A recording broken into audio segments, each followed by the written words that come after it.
이제 다 같이 묵도하심으로 새벽 기도를 시작하겠습니다.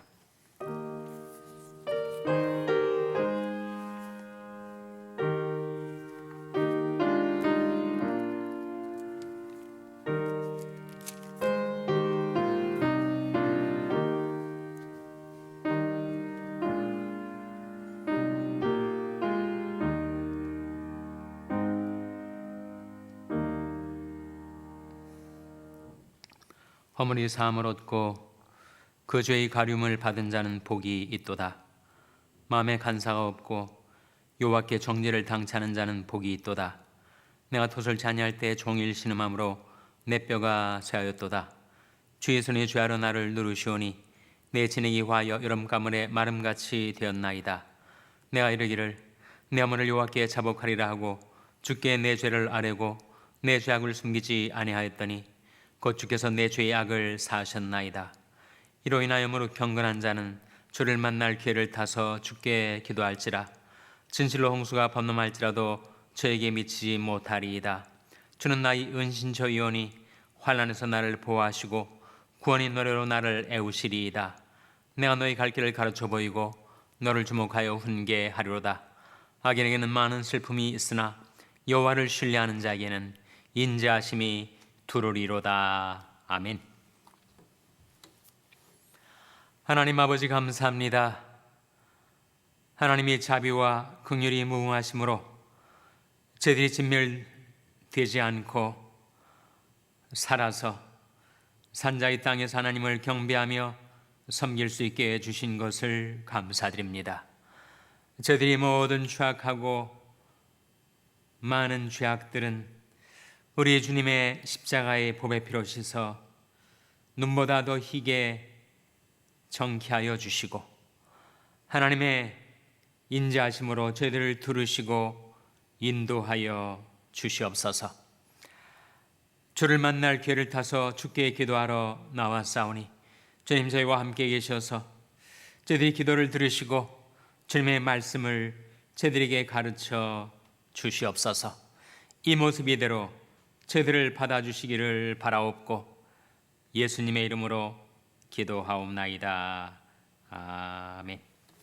찬송가 349장 부르시겠습니다. 새 찬송가는 214장입니다. 349장 찬송하시겠습니다.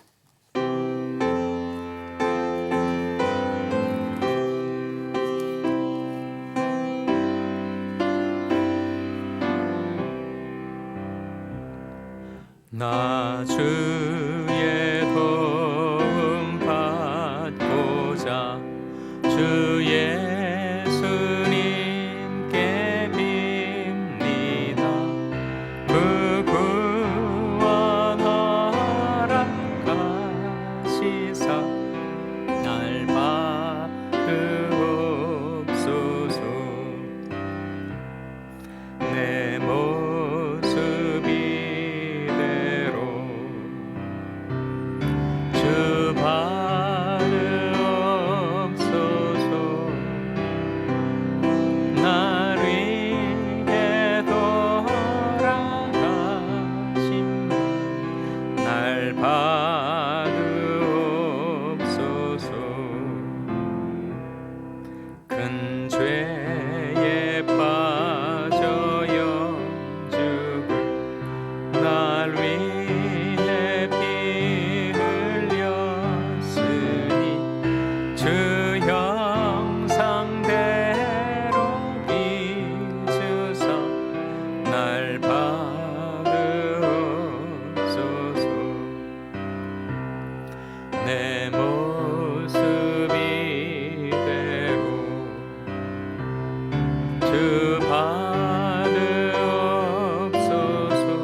큰 죄에 빠져 큰 죄에 빠져 영죽을 날 위해 피 흘렸으니 주 형상대로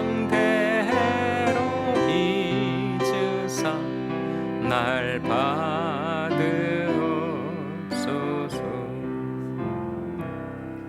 내 모습 이대로 주 받으옵소서. 날 위해 돌아가신 주 날 받으옵소서.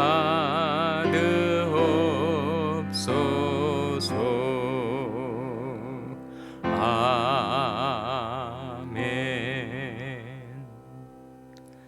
하나님의 말씀은 마태복음 9장 9절에서 17절의 말씀입니다.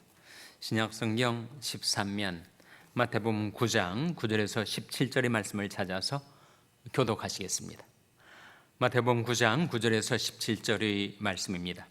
예수께서 거기서 떠나 지나가시다가 마태라는 사람이 세관에 앉은 것을 보시고 이르시되 나를 좇으라 하시니 일어나 좇으니라.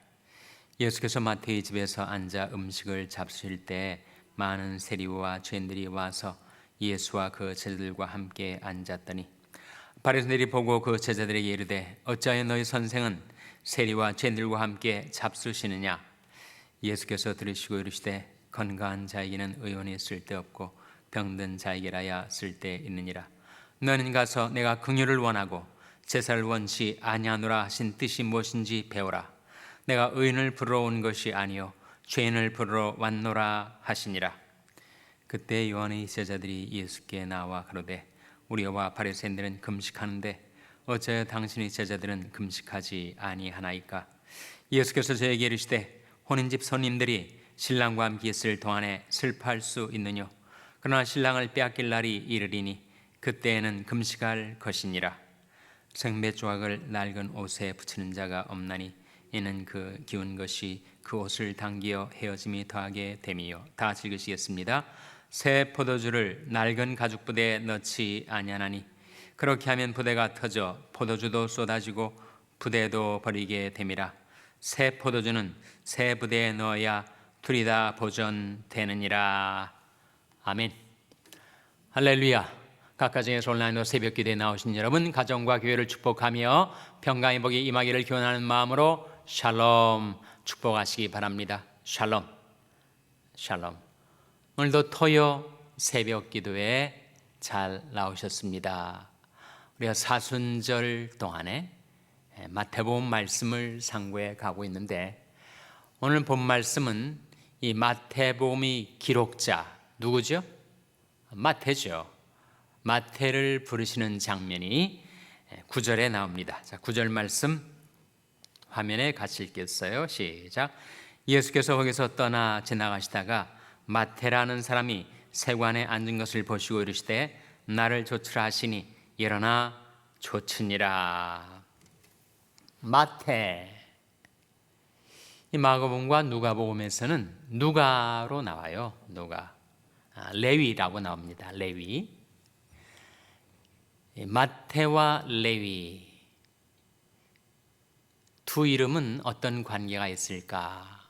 마태는 그의 개인 이름, 고유명사인 셈이고 레위는 그의 패밀리 네임, 그러니까 성이 되겠죠. 성. 그래서 마태복음에서는 마태라 부르고 마가복음과 누가복음에서는 레위라고 부르는 이 사람은 동일한 인물입니다. 우리가 주목해 볼 것은 마태복음에서 마태가 자기에 대해서 이렇게 지나가듯이 간략하게 자기를 언급하고 있을 뿐만 아니라 거기서 그의 겸허함을, 그의 순전함을 볼 수가 있습니다만 또 한 가지 자신이 어떠한 존재였는가를 여과 없이 밝히고 있습니다. 자신이 누구였다고요? 세리였다. 세리는 그 당시에 로마 식민 정권에 빌붙어서 동족의 고요를 빨아먹는 아주 지탄을 받는, 사람들마다 손가락질하고 경멸하는 그런 인물이 바로 세리였습니다. 근데 자신이 세리였음을 그대로 고백을 하고 있는 거죠. 그래서 예수님께서 그 세리 마태의 집에 들어가셨습니다. 그러자 예수님을 호시탐탐 노리며 쫓아다니고 있었던 그 바리새인들과 서기관들이 이렇게 비난을 합니다. 어떻게 죄인들과 그렇게 어울리는가? 유유상종이니 죄인들과 어울리는 그 사람도 그렇지 아니한가? 그렇게 예수님을 비난하는 소리를 예수님이 제자들에게 해댔습니다. 그때 예수님께서 그 비난을 들으시고 하시는 말씀이 12절에 나와요. 화면에 12절 같이 읽겠습니다. 시작. 예수께서 들으시고 이르시되 건강한 자에게는 의원이 쓸데없고 병든 자에게라야 쓸데있느니라. 여기에 건강한 자에게는 의원이 쓸데없고 병든 자에게라야 쓸데있느니라 말씀하셨을 때 건강한 자는 누구고 병든 자는 누구예요? 그리고 의원은 누구를 가리킬까요? 먼저 의원은 우리 주 예수님을 가리키죠. 건강한 자는 누구예요? 스스로 건강하다고 생각하는 자, 스스로 의롭다고 생각하는 자, 바로 바리새인들과 서기관들을 가리키죠. 병든 자는 누구겠습니까? 자신이 병자임을, 자신이 죄인임을 인정하고 참 의원 되시는 예수님께 자신의 마음도 몸도 고쳐달라고 자신을 내어 맡길 수 있는 자, 병든 자죠. 사람이 스스로 건강하다고 생각하면 의사를 만날 일도 없고 의사한테 자기 몸을 맡길 이유도 없습니다.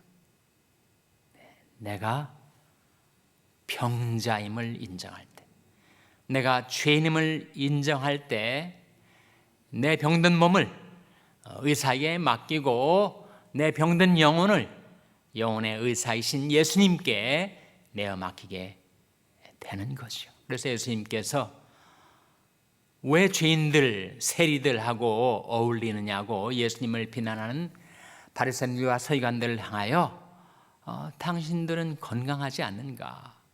그러니 의원이 필요하지 않지 않은가? 그러나 이 사람들, 죄인들과 세리들은 바로 의원이 필요한 병든 영혼이 아닌가? 그렇게 말씀을 하시면서 13절에 이렇게 구약의 한 말씀을 인용합니다. 13절 같이 읽겠습니다. 시작. 너희는 가서 내가 긍휼을 원하고 제사를 원치 아니하노라 하신 뜻이 무엇인지 배우라. 내가 의인을 부르러 온 것이 아니요 죄인을 부르러 왔노라 하시니라. 주님이 인용하신 말씀은 호세아서 6장 6절의 말씀 인용입니다. 한번 호세아서 6장 6절 화면에 한번 같이 보겠습니다. 같이 읽겠습니다. 시작. 나는 인애를 원하고 제사를 원치 아니하며 번제보다 하나님을 아는 것을 원하노라. 이 호세아서 6장 6절을 마태복음 9장 13절에서 예수님이 인용하신 거예요. 그러니까 인애란 말이 마태복음은 뭐라고 나오죠?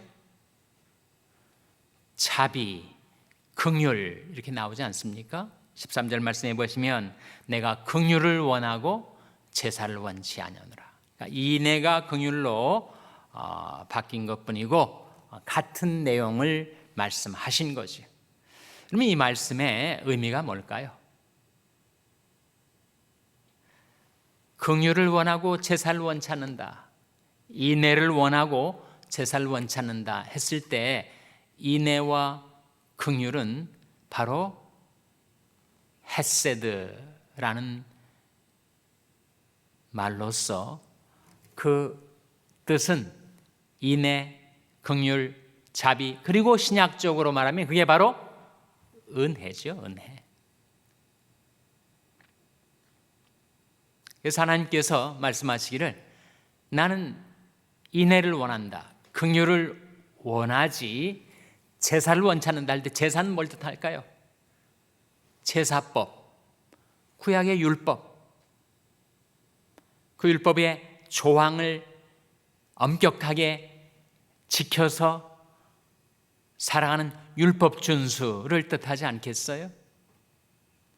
그러니까 하나님께서 우리에게 바라시는 것은 신앙의 진정성이다.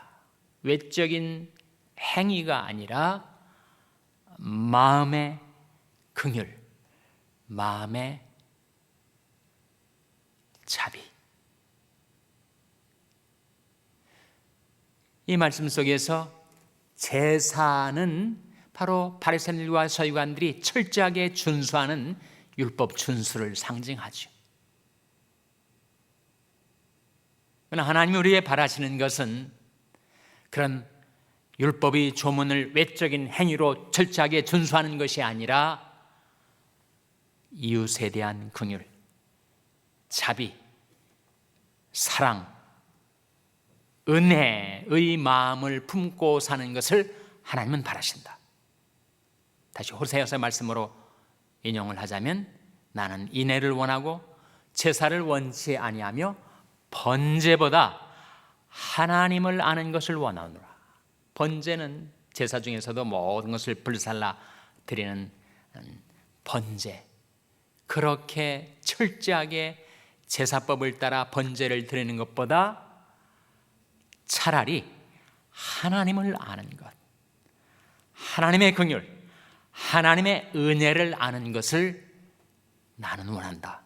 그렇게 말씀하시면서 예수님께서 13절 하반절에 말씀하시기를 내가 의인을 부르러 온 것이 아니요 죄인을 부르러 왔노라 말씀하셨을 때 의인은 누구고 죄인은 누구죠?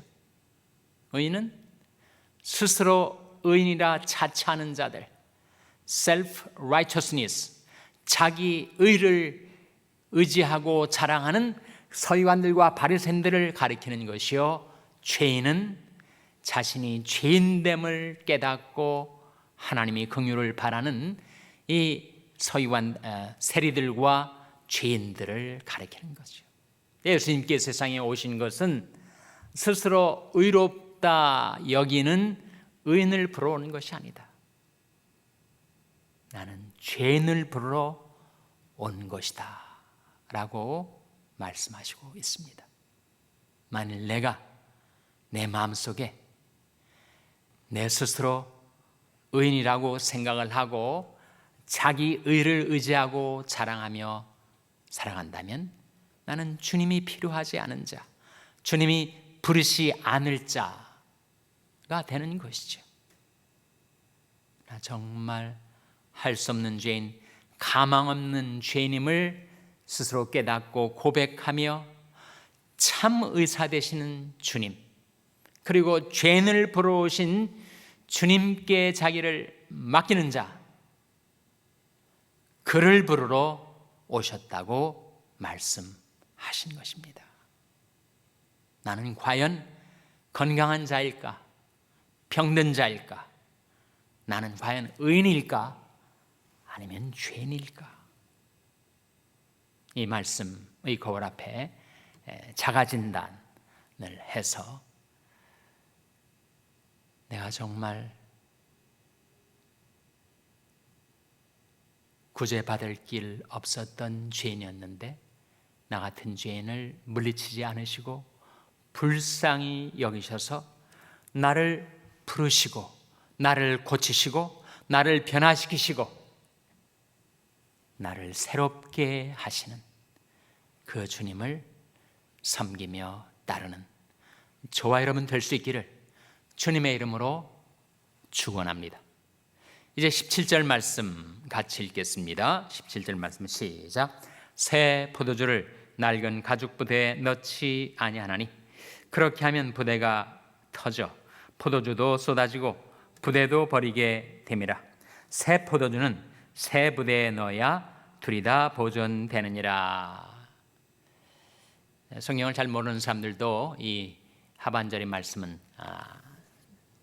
알고 있는 그 유명한 말씀이죠. 새 포도주는 새 부대에 넣어야 둘 다 보존된다. 새 포도주는 새 부대. 어떤 뜻일까요? 새 포도주는 뭘 가리키고 새 부대는 뭘 가리키겠습니까? 새 포도주는 새 가르침, 성령, 복음, 은혜를 가리키는 것이 바로 새 포도주입니다. 새 부대는 뭘까요? 부대는 포도주를 담는 용기, 그릇인데 그것은 바로 사람을 가리켜요. 여기에 두 부류의 사람이 있지 않습니까? 한편에 바리새인들과 서기관들이 있고 또 다른 편에 죄인과 세리들이 있다는 거예요. 누가 새 부대인가? 예수님 말씀하시기를 스스로 의인이라고 생각하고 의원이 필요 없는 건강한 자라고 생각하는 바리새인들과 서기관들이 새 부대가 아니요, 이 새 포도주를 담을 새 부대는 가망 없는 죄인으로, 할 수 없는 죄인으로 자신의 처지를 깨닫고 자신의 죄성을 깨닫고 주님의 긍휼과 은혜를 바라는 사람들, 그 사람들이 새 부대가 되어서 새 포도주를 담을 때 둘 다 보존된다. 새 포도주는 주님의 새로운 말씀, 새로운 가르침, 새 복음, 사람을 살리는 영적인 말씀. 요한복음 6장 63절 화면에 같이 읽겠습니다. 시작. 살리는 것은 영이니 육은 무익하니라. 내가 너에게 이른 말이 영이요 생명이라 하셨던 그 영이요 생명인 주님의 말씀이 바로 새 포도주입니다. 그 새 포도주, 그 새 복음은 영생의 말씀이라고 했어요. 요한복음 6장 68절 화면에 같이 읽겠습니다. 68절 말씀 시작. 시몬 베드로가 대답하되 주여 영생의 말씀이 계심에 우리가 네게로 가오리이까. 영생의 말씀이 주님께 있다는 거예요. 이 영생의 말씀이 뭐예요? 그 말씀이 영원하다, 그런 뜻도 포함이 되겠지만 사람을 영생케 하는 말씀, 영원히 살게 해주는 말씀, 그런 뜻 아니겠습니까? 물론 하나님의 말씀은 영원하죠. 풀은 마르고 꽃은 떨어지되 오직 주의 말씀은 세세토록 있도다. 주의 말씀이 세세토록 있는 영원한 말씀이에요. 그런데 뿐만 아니라 그 말씀을 받으면 그 말씀을 받은 자를 영생케 하는 말씀이다. 영생의 말씀. 새 포도주는 바로 사람에게 영생을 주는 주님의 은혜의 복음을 가리킵니다. 그런데 그 새 포도주는 새 부대에 담겨야 해요. 율법주의에 경도돼서 자기 의를 믿고 의지하며 살아가는 그 낡은 부대에는 그 새 포도주가 담길 수가 없어요. 은혜의 복음하고 율법주의하고는 결코 화합이 수가 없습니다.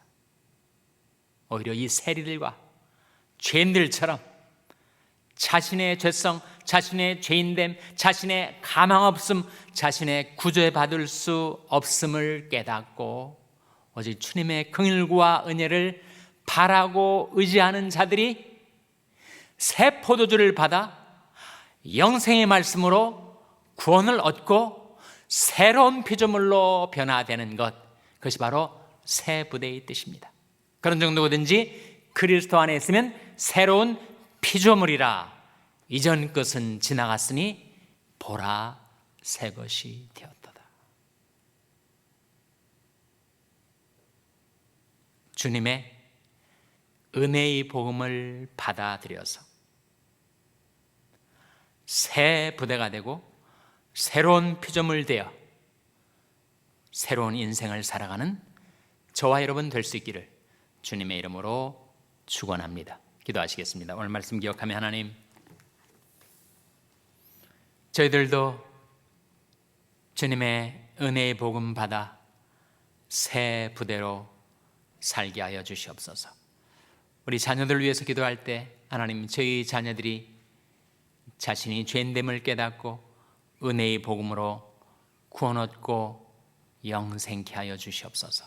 병세에 약한 지체들의 회복을 위해서 기도해 주시기 바랍니다. 우리 샬롬 교회가 바로 주님의 은혜의 복음을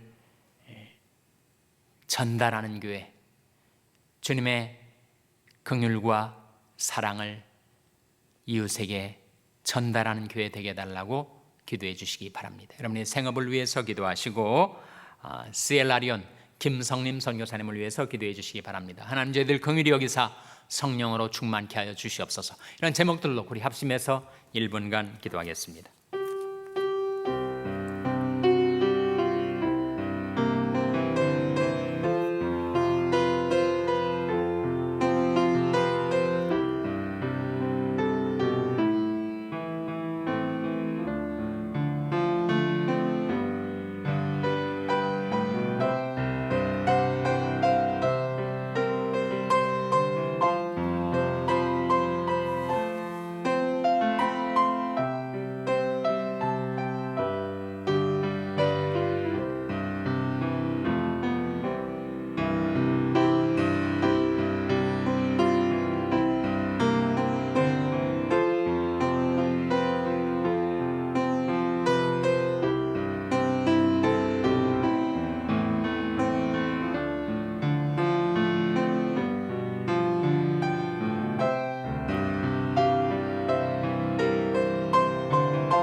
하나님 아버지, 하나님께서 바라시는 긍휼과 자비, 인애와 은혜를 받아들여서 그것을 품고 살며 그것을 전하며 살게 하여 주시옵소서. 저들에게 새 포도주를 주신 하나님, 저들이 새 복음, 이 은혜의 복음, 영생의 말씀을 간직한 자로서 새 부대, 새로운 피조물 되어 주님을 섬기며 살게 하여 주시옵소서. 하나님, 저희와 저희 자녀들과 저희 가정, 저희의 생업과 저희 교회, 저희가 살고 있는 이 땅, 이 나라 불쌍히 여기셔서 성령으로 저희들을 새롭게 하여 주시며 성령으로 저희들을 충만케 하여 주시며 성령으로 저희들을 지켜주시기를 바라옵고 예수님의 이름으로 기도하옵나이다. 아멘. 하늘에 계신 우리 아버지여, 이름이 거룩히 여김을 받으시오며 나라의 임하옵시며 뜻이 하늘에서 이룬 것 같이 땅에서도 이루어지이다. 오늘날 우리에게 일용할 양식을 주옵시고 우리가 우리에게 죄 지은 자를 사하여 준 것 같이 우리 죄를 사하여 주옵시고 우리를 시험에 들게 하지 마옵시고 다만 악에서 구하옵소서. 대개 나라와 권세와 영광이 아버지께 영원히 있사옵나이다. 아멘.